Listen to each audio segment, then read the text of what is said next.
I don't want to be involved in conspiracy theories. You know, there are lots of them. They can go on. We can speculate on that forever. What we really need to know is how those buildings came down. World Trade Center 7 collapsed because of fires fueled by office furnishings. It did not collapse from explosives or from fuel oil fires. To undermine scientific integrity is to undermine our democracy.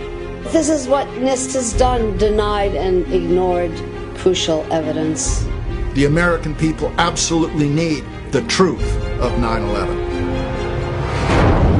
More than 1,500 architects and engineers and 12,000 others, including many scientists, have signed the petition calling for a scientific investigation of the destruction of the Twin Towers and World Trade Center Building 7. The report, issued by the National Institute of Standards and Technology, referred to as NIST, was not valid science.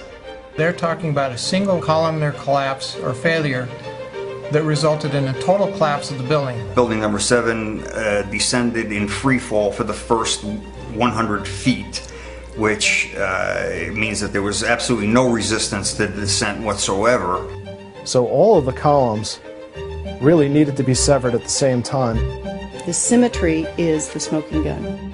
NIST has admitted it went into free fall for 8 stories. You don't need to be an engineer or an architect to see what happened to those buildings. Dit is controlled demolition.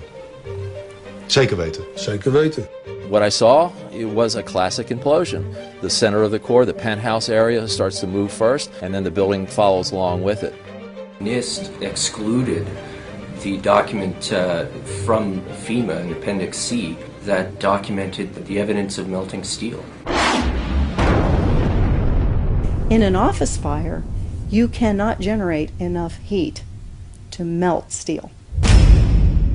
There were these iron microspheres present in all of the dust samples. They needed to have been formed in extremely high temperatures. All the characteristics of the microspheres, along with what I see in the attack of the beams that were actually found, tell me that thermite was involved in melting those steel beams. In the dust, what we have found is a modern version of thermite, which we call nanothermite.